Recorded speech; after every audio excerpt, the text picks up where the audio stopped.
The world is waking up, and you finding your way here today is no coincidence.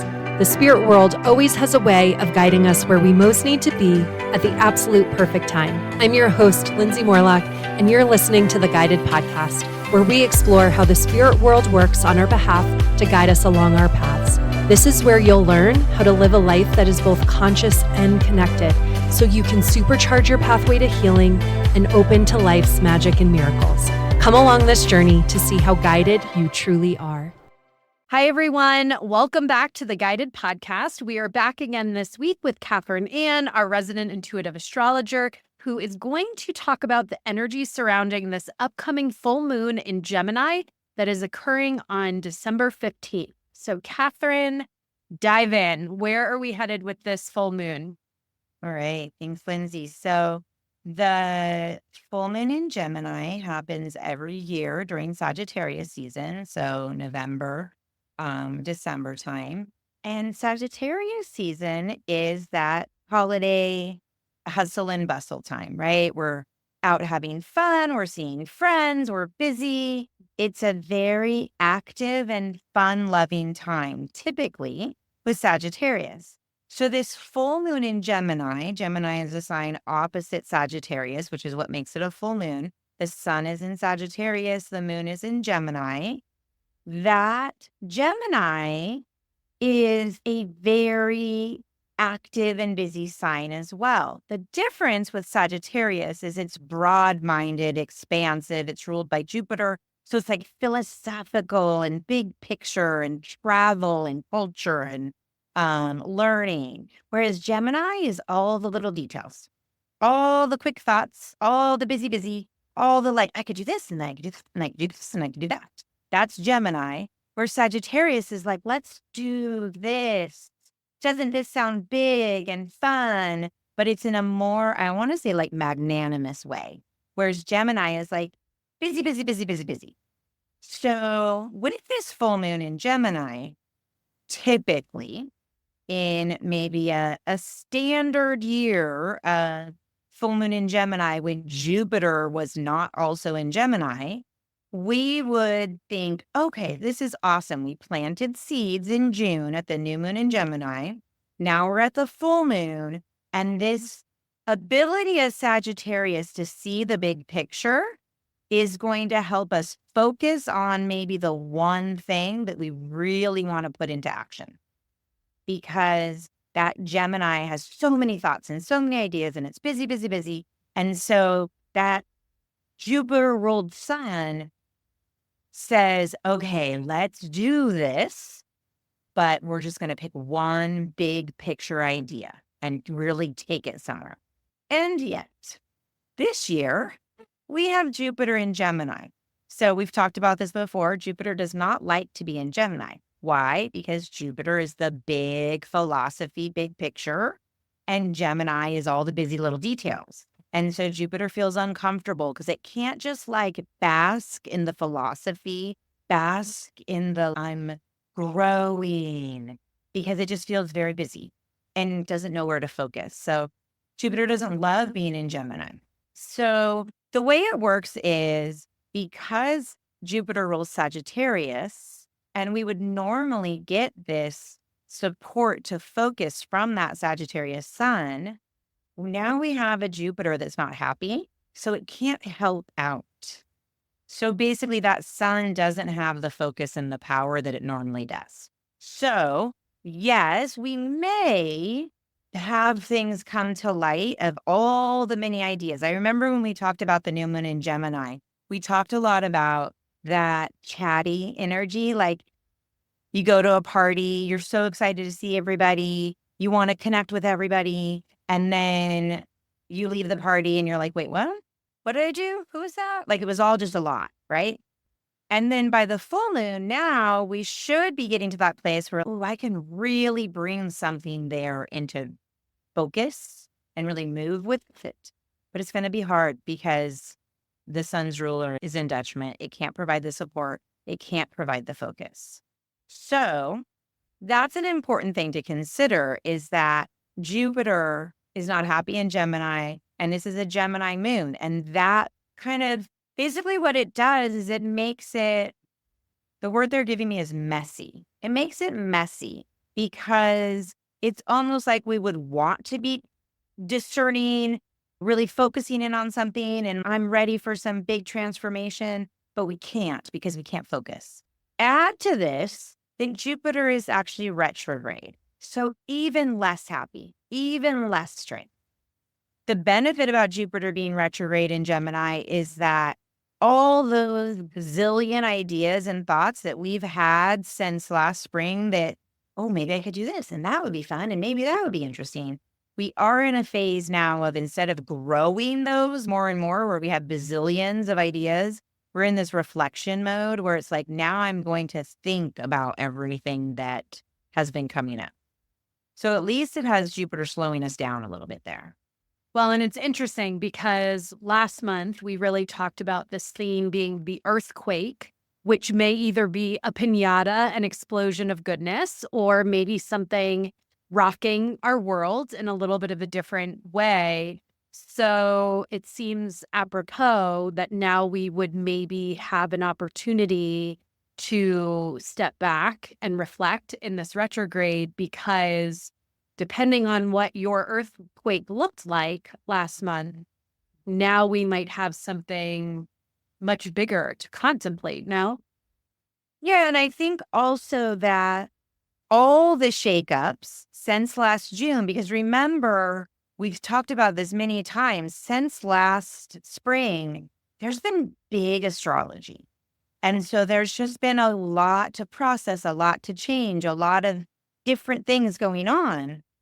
And now it's a little bit of a reprieve. So Jupiter actually started going retrograde at the beginning of October, but it's going to be retrograde all the way till February. So this is a long process of Jupiter going, okay, now let me shift internally. I'm going to reassess. What are all these things I've been thinking of? I'm going to reflect on my own personal growth. What do I want to do? And in a normal Gemini full moon, we'd actually be able to even focus and maybe move forward on that personal growth. With this Jupiter retrograde, it's just going to take longer. We're going to have more time to reflect. We might even revisit, did I really want to take all these classes? Maybe I want to pare that down, because Gemini likes to learn. So this is a time with Jupiter in Gemini where people are wanting to learn everything they can, absorb everything they can, and it can be overwhelming. So now that Jupiter's retrograde, we can let go of things. We can go, oh, that was fun for a moment, but actually it's too much. It's overwhelming me. I don't have enough hours in the day. I need to create space. It's also a time with Jupiter in retrograde where we're going to reconnect with spirit. We're going to reconnect with our inner wisdom. So this is all like this internal, philosophical, personal growth. So you can hear how that really doesn't match with busy, hanging out with a bazillion people, having all this fun, go, do, all these tons of ideas. It's a slower energy.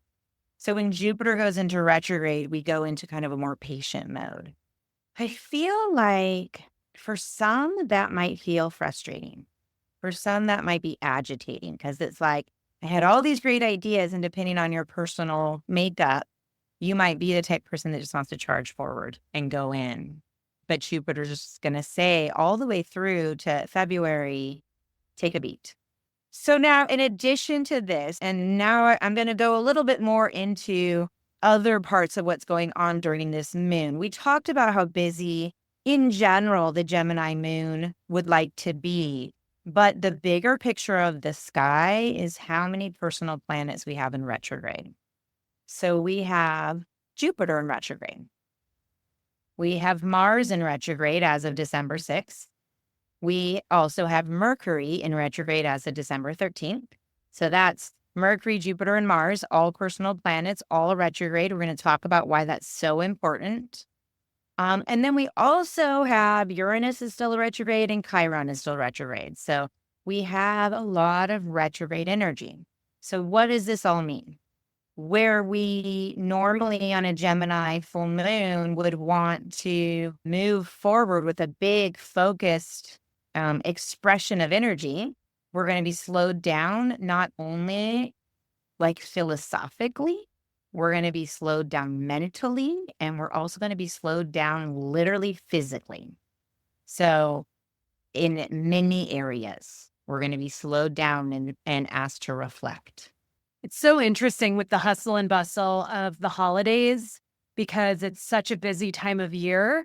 And yet the planets are juxtaposing that busyness by saying, slow down, reflect. But what I really love about the energy coming in at that time of year is actually, I'm a Capricorn, so I tend to get very reflective this month anyway. But I do love the idea of before we move into this new year that we're given extra energy to support our slowing down, to support our reflection before we move forward into that new year. Absolutely. And not for nothing, in 2025, we have a bunch of planets changing signs. And that is a big, big deal. So it's a very transitional year in 2025. So I would agree with you and echo that. But it's nice to slow down and reflect before we go into a year of some big transitions. Are there going to be areas in particular where people will be more inclined to be reflecting on? So it's really interesting because with all of these retrogrades, it's actually touching multiple houses. So Mars is in Leo, so that's going to be in your Leo house. Mercury is in Sagittarius, and then Jupiter is in Gemini.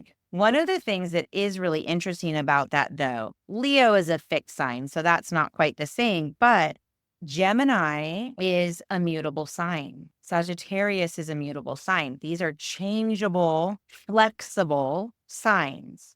So one of the things that's going to be very important is maintaining that open-mindedness. And I think that this is a longer theme. There's more to talk about with this maintaining this flexibility because of another aspect we're going to talk about in a minute. But in those areas of your chart where that, especially the Gemini and Sagittarius, that's the axis of learning and teaching. So being reflective and open to things going differently is going to be really important in that area. And actually, I think it might be helpful to really quickly run through what those areas are for people. So I'm going to just do not like a walk through the horoscope, but a real quick. So for example, we're going to start with Libra and Aries. If you're Libra or Aries,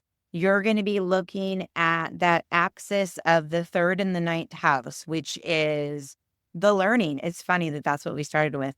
It's learning, small community, mental communication versus higher education, foreign travel, philosophy, culture. So it's big picture learning versus small community-based learning and communication. That's for Aries and for Libra. So for Scorpio and Taurus, this is going to happen between your 2nd house and your 8th house. So this is your money, assets, long-term investments, other people's resources, your own personal talents, what you gain from others' talents. For Sagittarius and Gemini, it's your 1st and 7th houses. So that's going to be you and others, like all about me and then my relationships with others. For Capricorn and Cancer, it's going to be between 12 and 6. So we're looking at that 12th house is that internal, subconscious, deep dive, mysterious, retreating house.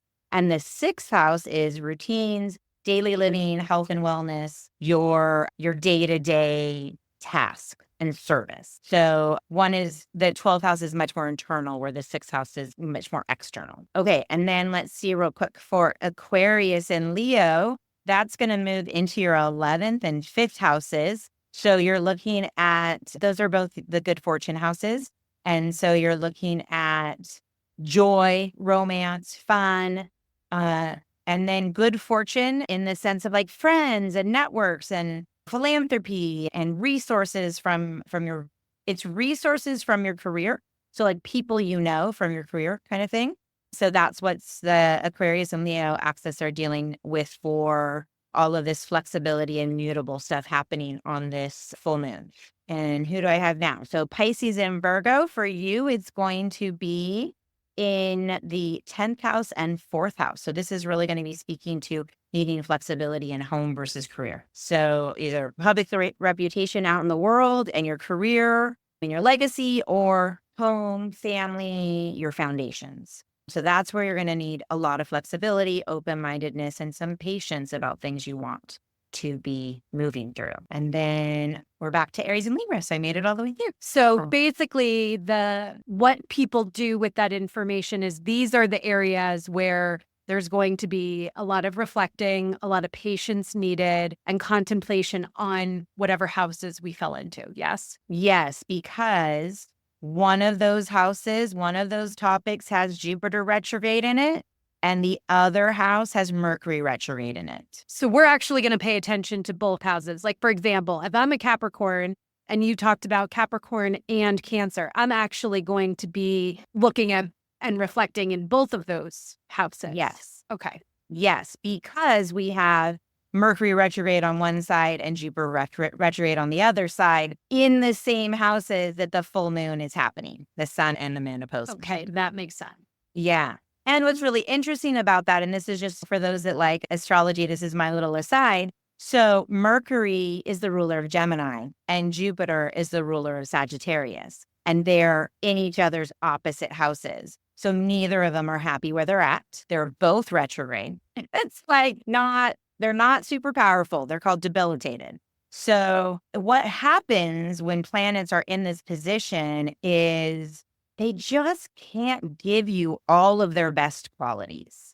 It doesn't mean they go to their negative qualities. It just means they're muted. And so where Jupiter is going to want to expand, it's going to take patience to make that happen. Where Mercury is going to want to have great communication and get everything done, that's going to have to slow down. I mean, the classic Mercury retrograde, right? Where things that most people know, if you know anything about, if you've ever heard the word retrograde, you've heard it in connection with Mercury, right? Things that are typical during Mercury retrograde. It's hard to get decisions from other people because Mercury is your mind and it's quick. And when it's retrograde, it doesn't want to make a decision. Things are always subject to change, which is why they say it's not recommended to sign paperwork, like a contract, closing on a house, those type of things during a Mercury retrograde. Like the world's not going to blow up. It's just everything's going to be subject to change. So what you thought was tried and true, maybe you missed something on the fine print. Maybe there's something you have to deal with later because you just weren't fully clear on all the details, because Mercury handles details. So when it's retrograde, it's just not at its best. So the environment is going to be very fluid, very changeable, very apt for miscommunications during this time of Mercury retrograde. So the Mercury retrograde goes from December 13th to January 1st. It's literally the whole rest of the holiday season. Word to the wise for family conversations with people that trigger you, because people are going to hear you different than you intend, or your tongue's going to get tied and it's going to come out of your mouth differently, just because Mercury's not helping you out, the planet of communication. And then let's talk about the Mars retrograde. So Mars goes into retrograde on December 6th. It is in Leo on December 6th, but it's going to retrograde back into Cancer. And then that's going to happen all the way till February 23rd. So it doesn't mind being in Leo, but it's only going to be there for a little bit. And then it's going to end up back in Cancer again, which it doesn't like. We've talked about that a lot.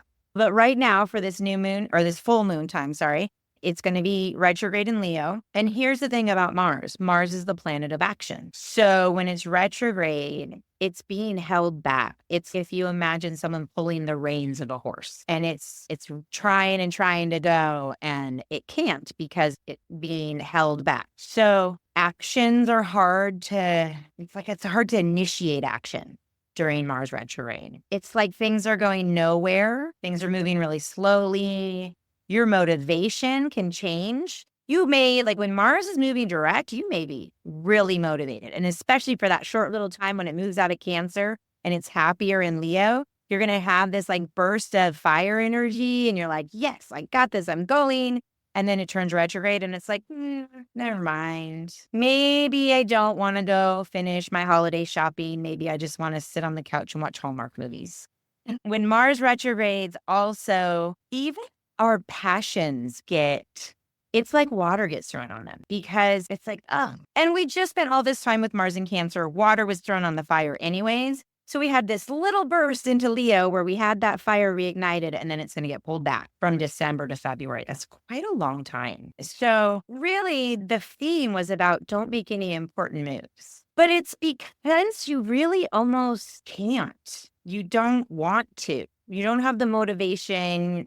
It's not a blah, it's a frustration, right? Because everything is going slower. Your mind is going slower. Your communication is going slower. Even your philosophizing, right? You're like, I don't know about you guys, but I definitely will daydream and ponder what will happen out in the future. Even that's being pulled back. And then your actual action is being pulled back. So any important moves you try to make, either one will feel thwarted or somehow there's going to be an unraveling of it later. And so this is why they called the theme Retrograde Nation, because it's just retrograde, retrograde, retrograde. Another bit that's happening during this time that's actually pretty important is that Jupiter is coming into its second exact square with Saturn. So the first time this happened on August 19th, was that moon that it was like, this is a lot. I'm sure all of you remember that August was a lot. Jupiter and Saturn square was part of that, but not by any means the majority of it. But so this is the second pass. There'll be a third pass again. It will become exact, I believe, on Christmas Day on December 25th, but we're already in it, right? We're already feeling it. So the reason the Spirit really wanted me to talk about this is that Jupiter is expansion. Saturn is constriction. So when they come into square, it's a hard aspect.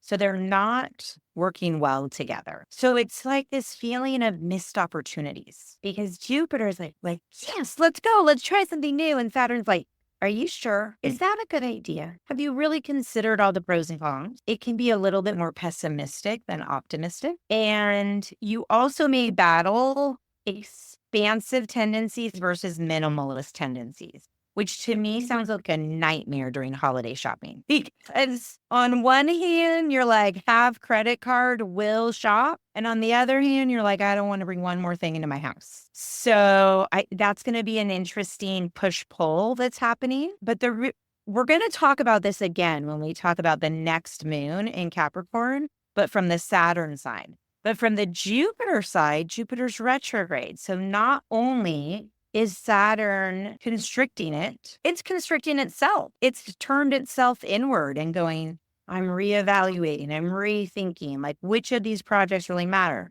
So on one hand, Saturn could be helpful. Saturn could help you go, this yes, this no, that was a crazy dream. This one we can actually make happen. And that could be helpful. But the key word with a Jupiter retrograde square Saturn is patience, because nothing's moving. And then we have all these retrogrades with Mercury and Mars. Nothing's moving. So it makes me really wonder, what is this time going to be like in general? Because it is not a time of the year where people sit. It's a time of the year where we are desperate to find a moment because we're so busy. And none of this energy really suggests that that's going to be happening. Well, and maybe it's one of those years that we don't send Christmas cards. We give ourselves permission to not go to the holiday parties like that. The thing that Spirit is flashing me to is it seems like a really great opportunity for reflection in the sense of get really still within yourself and understand what's a true yes for you and what's not, right? So are you going to these holiday parties because you feel obligated to attend? Or are you going to the holiday parties because you really want to go and have fun and want to connect with people? So I feel like some of this is getting really still within ourselves to understand what's actually a yes and what's actually a no, right? So that feels like one area where this might be coming into play. Layer onto that, I think people know we record these fairly early, but it's interesting that you talked about the minimalist energy because I'm already feeling this energy of wanting to simplify my life. Like, I want to donate stuff. I want to get rid of it. Like, I just talked to someone the other day about a capsule wardrobe because I don't want all of this stuff anymore. And so I think some of the things that I find myself contemplating is like, how do I simplify my life? But it does require this. That's a much bigger question than just clothing or stuff, right? Like, it's a much bigger thing to simplify my life. And yeah, I feel like that's something that I'm going to want to just know how to do. But I do feel like it's going to take some stepping back and like being patient and really evaluating like what makes my life frenetic or chaotic and what makes my life and simple and easy. And it's not a simple answer. Absolutely. And I think that that's the benefit that we have so much time in this slowdown because it's layered. And so as we simplify one area, we may realize, okay, now we're ready to pull the next one down and start looking at that. They just gave me the image of when you decide to organize a closet, and it actually can get messier before it gets cleaner. And that's before I had said, but it feels a little messy. But for that purpose, it's messy for this evaluation. And it's interesting because I'm thinking about in Virgo time, we really talked about discernment. This is different. This is going between what's fantasy, what's just busy thought, what's just chatter versus what's, like you said, what is really my yes. And then Saturn comes in, and with Saturn in Pisces, Saturn's in a mutable sign. So it's flexible and open-minded as much as Saturn can be. It's not Saturn's general position to be open-minded, but it's like I'm going to hold structure as we flex through this. And I think that that's a really valuable thing to take advantage of because it just really seems to me like we're being given an opportunity to take it all in and not have to do it all. Yeah, that feels important. Yeah. And I think also that part of they keep pulling me back to don't make any important moves. But I feel like I need to clarify that doesn't mean you don't move. It's just we're not jumping off a cliff, right? We're taking internal actions. We're reevaluating. We're reassessing. We're paring down things that don't serve us, that aren't our yeses. So there are actions being taken. It's not a paralysis, but they just said it's not a paralysis, it's a molasses. So it's going to go really slowly. Not all of us are going to love that, but I almost feel like forewarned is forearmed on that. Like, oh yeah, this is going to go slow. Okay. I don't have to get frustrated that it's not moving quicker. Is there something else I can look at? And remember that a full moon is always shining the light on something. So whatever spotlight is shown on it, that's where you start, right? That's where you start going, okay, let me evaluate this and see where it's going to take you. And then that Jupiter square Saturn, the second pass of it, the third one is 6 months later when all of these energies are different. So it'll be interesting to see how that expansion versus contraction culminates. Like what came out of this whole like year-long process. So that is the energy for the full moon in Gemini. I feel like it feels contradictory to me.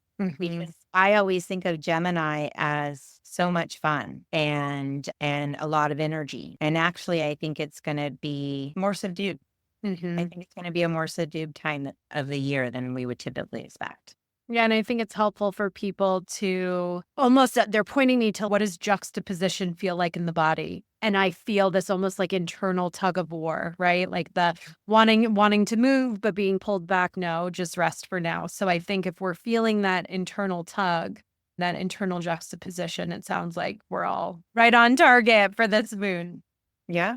And not only with this moon, really, this is going to take us into the beginning of 2025, all these retrograde energies. So, it's okay if this slow down period feels like it's going a little bit. It's not just a 2-week cycle. It is absolutely going to take us into January and February with a slower reflecting time. Okay. So we can really use that to our advantage. Okay. Well, thank you for all of this information. As always, you can find more information about Catherine Ann and her services in the show notes, and we will look forward to talking with her again next month. Bye for now. Thank you so much for listening to the Guided Podcast. If you enjoyed this episode, I would be so grateful if you would share it with a friend or even leave me a review so we can ensure that it makes its way into the ears of listeners who need to hear these messages most. Until next time, may you remember how guided you truly are.